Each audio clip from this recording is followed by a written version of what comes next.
लागू कर दी गई है। भीषण गर्मी के बाद धारा 144 लागू की गई है। दोपहर में घर से बाहर न निकलने की सलाह भी दी गई है। बिहार में अब तक लू से 100 लोगों की मौत हो चुकी है। इसके बाद आपको बता दें, गया में धारा 144 लागू की गई थी। कहा जा रहा था कि दिन में 11 बजे से लेकर शाम 4 बजे तक बहुत बड़ी संख्या में लोग एक जगह एकत्रित न हो, इसलिए क्योंकि गर्मी से लोगों की जान जा रही है। और अब सीतामढ़ी में भी धारा 144 लागू कर दी गई है। बिहार में गर्मी से बुरा हाल है।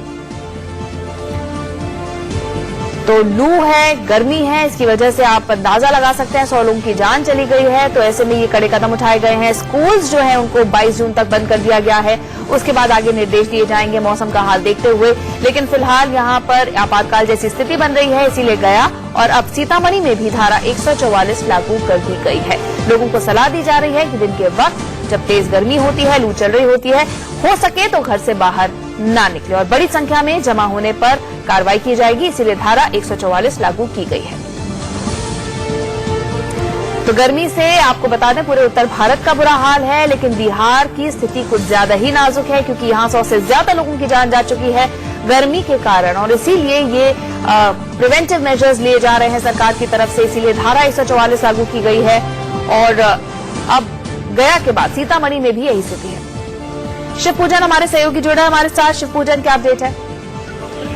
तो ये 144 लगा दी गई है और जिस तरीके से बिहार में हाल के दिनों में तकरीबन 118 लोगों की जाने गई है लू की चपेट में आने के बाद, उसके बाद प्रशासन जागा है और एक के बाद एक इस तरीके से सख्त कदम उठाए जा रहे हैं। खास करके मनरेगा और इससे जुड़े हुए जिस तरीके की काम है उन काम के करने पर पाबंदी लगाई गई है। मजदूरों को राहत दी गई है। 11 से लेकर के 4 बजे तक सलाह दी गई है कि लोग घर में ही रहें, घर से बाहर ना निकलें। हम बता देते हैं दर्शकों को कि पूरा का पूरा मगध प्रमंडल और पूरा का पूरा तिरहुत इलाका पूरी तरह से गर्मी के चपेट में है।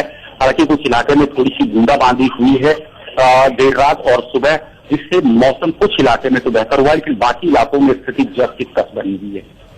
बिल्कुल, कितना टेम्परेचर होगा यहाँ पर?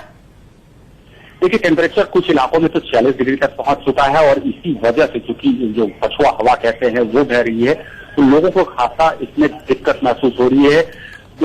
जो मगध के इलाके हैं, औरंगाबाद का क्षेत्र है, रोहतास का क्षेत्र है, इसमें सबसे ज्यादा गर्मी रही है। गया के कुछ इलाकों में तो 46 डिग्री से भी ऊपर का तापमान दर्ज किया गया था। चलिए, शुक्रिया शिव पूजन जानकारी हमें देने के लिए। तो बुरा हाल गर्मी का है।